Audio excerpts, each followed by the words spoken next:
Hello and welcome back to another of my Instagram lives. So this one tonight is about my experience whale watching in Kaikoura in New Zealand. It's something that quite a few of you guys have asked for since I posted that reel of the whale lifting up his tail fluke and disappearing into the ocean. And you guys wanted to know all about it, so here we are. So I went to New Zealand, I can't say last year anymore. I still haven't gotten over the fact it's 2021 now. We went in 2019. And it was one of the last places that we visited in New Zealand. We had planned to go. It was one of the stops on our road trip around New Zealand. The last stop being Christchurch, where I was going to go and see my family that lived there. And we went to Kaikoura for the specific reason to go and see the whales. So Kaikoura is on the South Island of New Zealand, and it's on the coast, obviously, on the east coast. There's one kind of like main road that goes kind of through it, and it'll go straight down to Christchurch, I believe. And it goes through the Waipara Valley, the Waipara Valley, which is where you get a lot of wine being made. Normally when people think of New Zealand wine, they think of Marlborough, but there's also Waipara, which we did visit. Husband was designated driver that day, unsurprisingly. But anywho, so we went to Kaikoura to see, or to hope to see, the whales. They have a lot of different wildlife there at different times of year, but at the time of year that we were visiting, the sperm whales, the giant sperm whales, who are like some of the most common of the marine wildlife, that's the time that they often come around there. And we were only there for not even like 2 days. We stopped overnight, but we left the next morning. So really we only kind of had this one chance to see them. But luckily, the company that we chose to go and have a nosy, see whether we could find it, they told us there was a 90% chance, I think it was, of seeing something, which gave us a lot of hope. And then when we got to the whaleway, literally, not railway, the whaleway station, they told us that they weren't sure whether the boat could go out because the weather was really quite rough that day, and they were umming and ahhing. But in the end, they decided that yes, it was safe for the boat to go out, but they recommended, if you get seasick, to take some seasickness medication, which they did sell there. I think it was like a natural remedy. I bought some ginger lollipops because they're really good, at least for me, like to settle in my stomach. And yeah, we went out and we did see a whale. We saw one whale. His name is Tiaki, or Tiaki. I'm not quite sure on how it's pronounced. It's a Maori word that essentially means guardian. And he is named that because not only is he the oldest of the sperm whales that frequent Kaikoura, he is also like the cool uncle or father figure to a lot of the younger sperm whales. And he will kind of like show them the ropes and look after them and make sure they're all okay. And he's been coming to the area for a very long time. So sperm whales can live for up to, I think it's 70 years. And he has been coming to Kaikoura for, I think it's at least 30 years. And they know it's him because they recognise his behaviours and like nicks that he's got on his dorsal fin, for example, and things like that, and his size and everything. So he is one of the frequent returners. So you might be wondering why Kaikoura is such a good place to see this marine life. So the reason for that is that it is a protected marine environment. So they're not allowed to go whaling there. That is something that they did used to do in times gone by. But the last time that they did whaling was in 1964.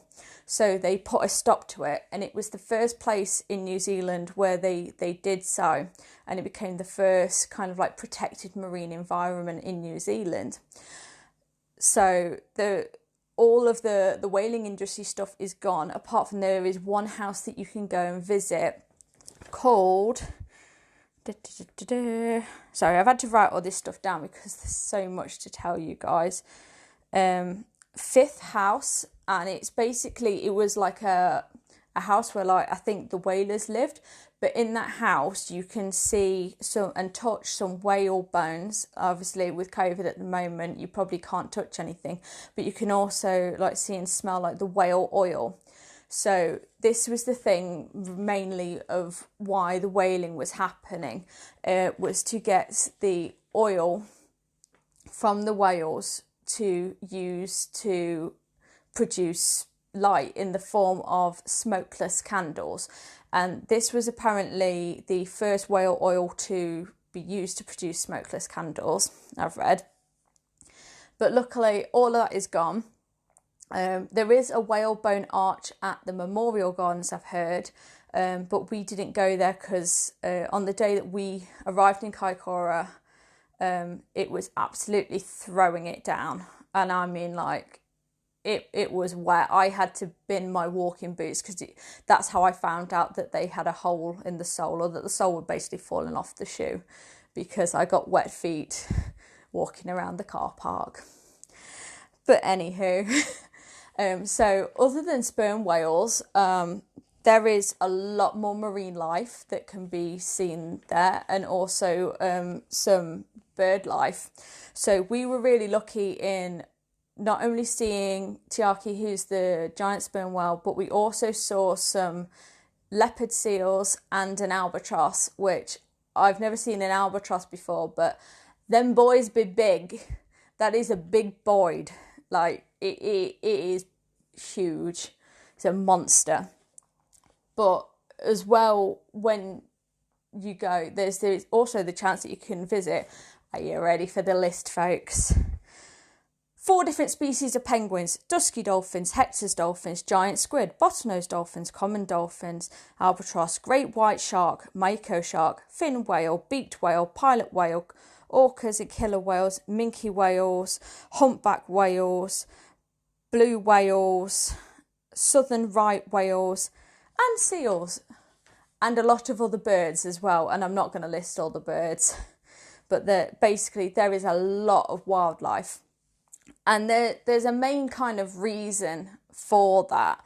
So Kaikoura's got something in the water called the Kaikoura Canyon, which goes down 3 kilometres. And this canyon, because of the shape of it, tends to get a lot of the kind of rich feedstocks for the whales living in there. For example, the giant squid.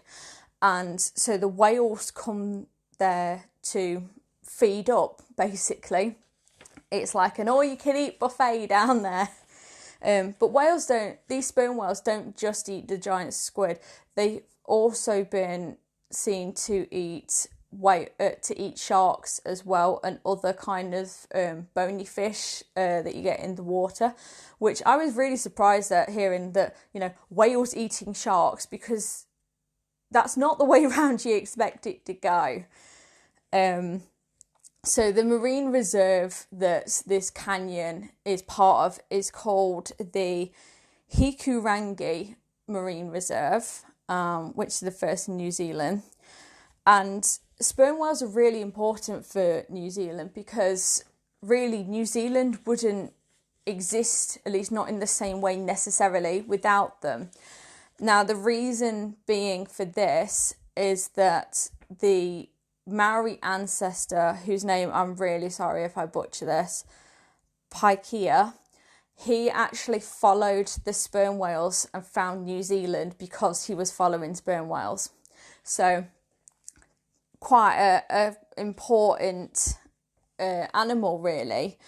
And the reason why they're called sperm whales is, so if you've seen these boys like from the front, they have like a really big kind of like almost like square bulbous head. And what is in that head is there is effectively like a container that where you get this oil. And when whalers first started catching it, they thought that the liquid in this like container thing in its head was sperm, and it turns out it's actually not. What it is, it's a kind of, it's like a waxy substance called spermaceti oil, and it's produced by a spermaceti organ. And I believe that that's what they use to help with their buoyancy, because these things, when they're down catching their dinner, they can be down for a real long time. I'm talking like they can stay down for up to 2 hours, which is insane if you think about it. I can't hold my breath for like 30 seconds. So 2 hours is just ridiculous. And not only that, they have to be down a lot because every day they have to eat about 3% of their body weight in food. So for like a fully grown like adult male, that is 1.5 tons of food a day. So, you know, they're going to be spending a lot of time down there to be able to get in that amount of food. Am I right? So the reason why I picked this company, I'm not sure whether there's like many other companies that are running, but I picked Whale Watch Kaikoura because not only did they have a really good like success rate of seeing the whales, so good that I believe that when we booked the tickets, at least, I'm not sure if this is still true, but they said that if we didn't see anything, they were going to refund us back like 80% of what we paid to go on the trip, which I was like, yeah, that's a good deal. Yeah, that's good. And not only that, they're a really good sustainable company. And so what I mean by that, so that they are Maori owned. They don't use sonar to track the whales, which a lot of other companies do. And the reason why they don't is because the whales can get a bit distressed by this, studies have shown, because they can think it's another whale, and it just disrupts with their feeding patterns. So how they find the whales is instead by using a device called a hydrophone, which is basically a long tube connected to a pair of headphones with like a big kind of funnel shaped thing on the end.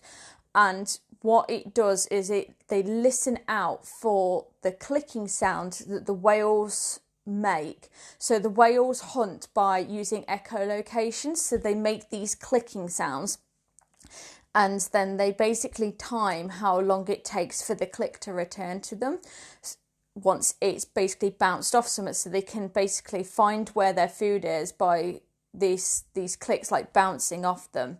And these hydrophones can hear for up to 8 miles away. So what they do on the boat is they put the hydrophone in the water and they have a listen for the clicking.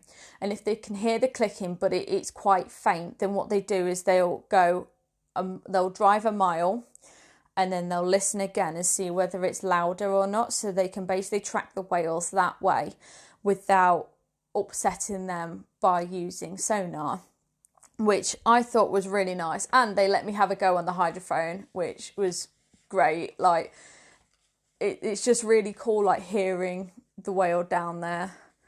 I didn't think that I'd be able to hear much, but it was really cool. So Another good thing about this company, so if we're talking about the boats, so the boats have got toilets that don't empty into the ocean, so they're preventing that contamination. Everything goes into like a tank, which is then emptied at a proper facility.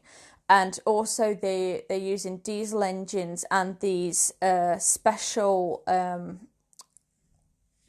drivers, propulsion units, and these propulsion units have internal propellers.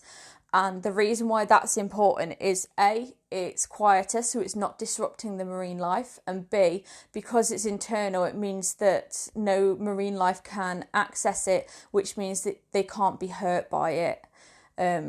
If you've ever seen any images of any marine life that have gotten hit by a propeller, it is absolutely devastating. It's horrible.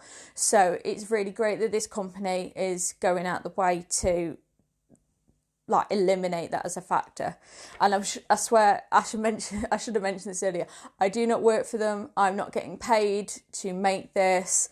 I just had a really good experience and want to tell you guys about it, so that if you go, maybe it's something you'll consider doing, because it is almost indescribable. It is amazing when you see a whale come up in front of you, and the tail fluke is enormous.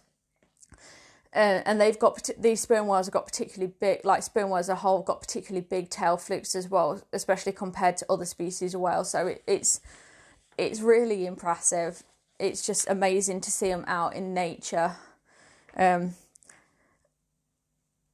Two other random facts about sperm whales. They've only got teeth on their lower jaw, and their brains weigh 9 kilograms.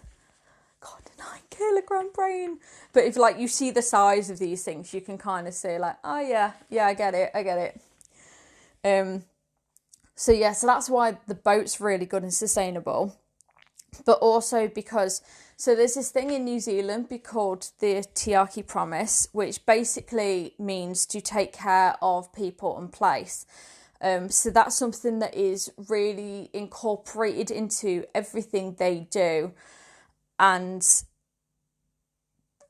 because they're sustainable, and because it's Maori owned, they use a lot of the Maori principles in the way that they operate. So it's got that kind of physical meaning, but it's also got a spiritual meaning to them as well. And it's really obvious in everything that they do that they really care. It's not just a money-making thing. They genuinely care about the wildlife, and they want to educate you about them, not just, let's take as many tourists as physically possible and just to make the money. They have you watch a video. They've got some videos for you to watch before you go on the boat, and whilst you're on the boat they've got some educational videos, and they've got lots of books on marine life and things like that in the gift shop. They're very keen on educating you about what it is that you're seeing and things like that. And the skippers are so well acquainted with the area, so they can recognise the whales in the water, and they know each of the whales is kind of personality. So they know how to effectively operate the boat to go along, to match the kind of what the whales like and don't like. So for example, the newer, younger whales, they're not as familiar with the boats, so they tend to stay a bit further away from them, but they know that some of the whales can be cheeky sausages and they quite enjoy having a bit of a show for the boats, so they know that they're okay to get slightly closer to and things like that. So the team are just so knowledgeable as well, and happy to answer any questions that you've got about the whales. I'd probably say if they don't know it, then almost nobody does. And that they also, something else that they do that's really good is they take daily records of the whales that they see, and they note down things like whether they were with anyone and how they were, if there's any unusual behaviour. And they share this information with researchers that are looking into studying the whales in the area.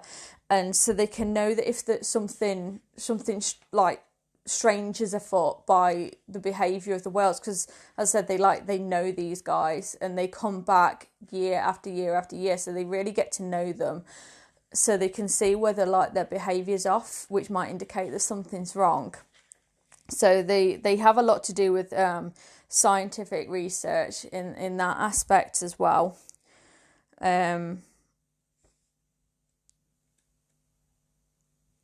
Trying to think whether there's really anything else to kind of tell you guys, but yeah, that's kind of it. I really like the company. Some tips about visiting. They are pretty much in the town centre. There's like a free car park outside.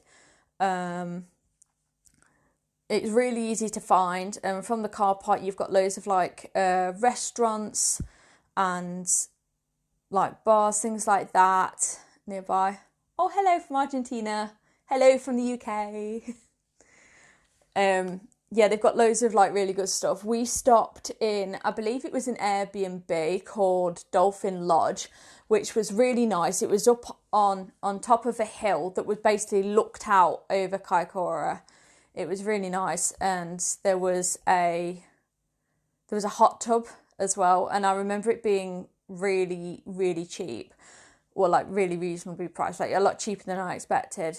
And it's just a really nice area. If I was to do it again, I would probably hang around for another day, just in case we didn't see them, but we were on a really tight schedule, so we just didn't have the time. But there's other activities that you can do in the area. As I mentioned before, you've got the memorial gardens.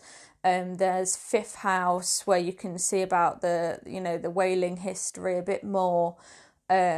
I believe you can also, I think this is time of year dependent, you can go snorkeling out in the open ocean with the whales, if the whales are about, that is. The reason why we didn't is that because we went in September, it was only just springtime, so the water was pretty cold. It was a bit too nippy for our liking, especially for me. I'm not a fan of the cold water. But the boat was really good. They've got 4 catamarans for these boats. They fit up to, I think it's 48 passengers each. They've got a captain's bit that's above that is more money, but I think the view's a bit better and there's less people.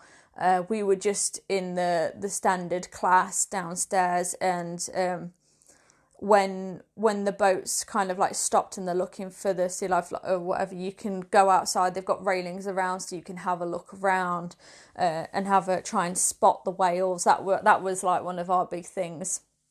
I'm pretty sure I remember the trip is supposed to be like a set time, and I remember that we were running out of time and we hadn't found any of the whales yet, and then we did find Tiaki, and they said, oh, we've only seen him once, do you guys want to extend the trip? And they said this to everybody, not just us. They said, do you want to extend the trip and we can go and find him again, and then you can see him twice? And everyone on board said yes, and they didn't charge us extra for that or anything, and we got to see him diving into the water twice, which was really something. I mean, we were lucky to even see him, but because it was slightly out of season, I believe, but luckily the whales quite like coming out when it's raining and the weather is a bit not very nice, and that day it was certainly quite wet out, and Tiaki loved it. He was out, he was having a whale of a time. Oh, come on, I had to squeeze that awful pun in there somewhere.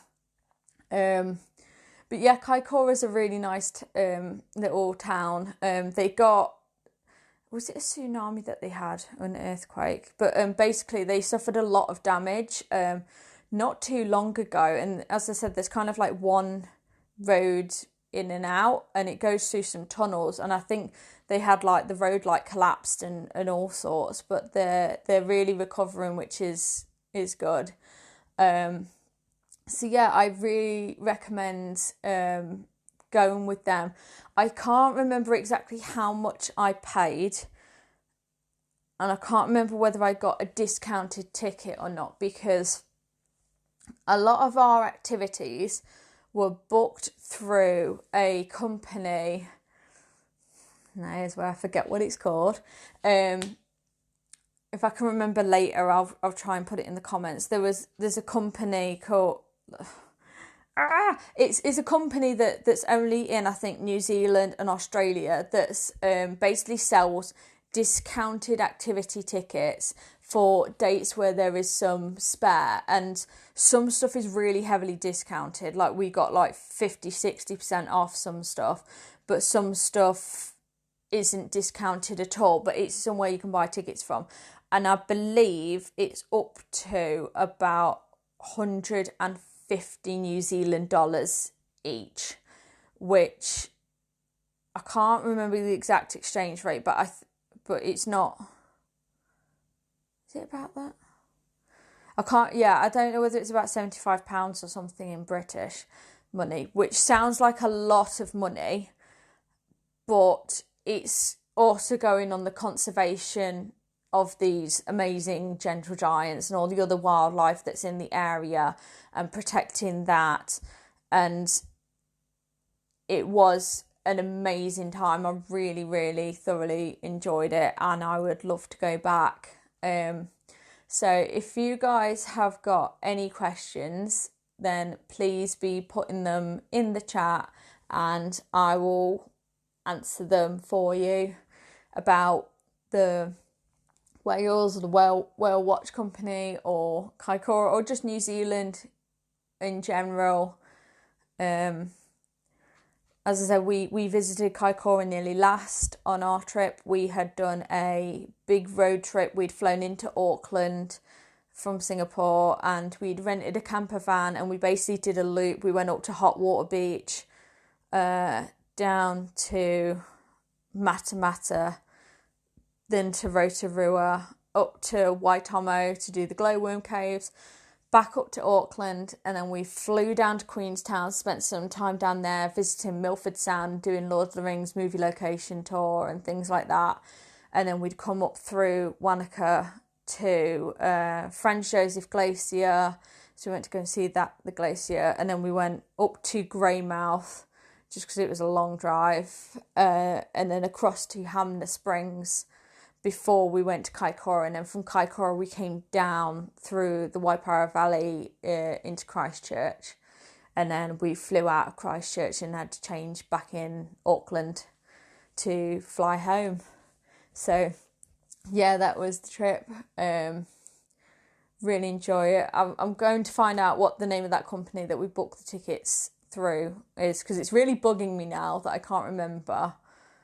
But I just remember wishing that they were in the UK, because the tickets were like, if you wanted to go at times that weren't as popular, they generally had discounted tickets, and we booked so many activities through them. Like we had, we went to hot springs, we did whitewater rafting, my mind's gone blank. We did a glacier valley walk, at Hamness in Franz Josef, went to Puzzling World. I think that we did through them the glowworm caves, and I think there was a few other things that we did. But yeah, I will put that either in the description or in the comments, probably both. So I will see you in the next video. I'm not sure what the next one is going to be yet. It might be the Haunted Holidays one. I'm not sure. I'm still negotiating when's best for both of us to film that, because we're on very different time zones. She's 7 hours behind me. So it's a bit of a tricky one to organise. So until then, thank you very much for watching, and I'll see you next time. Bye!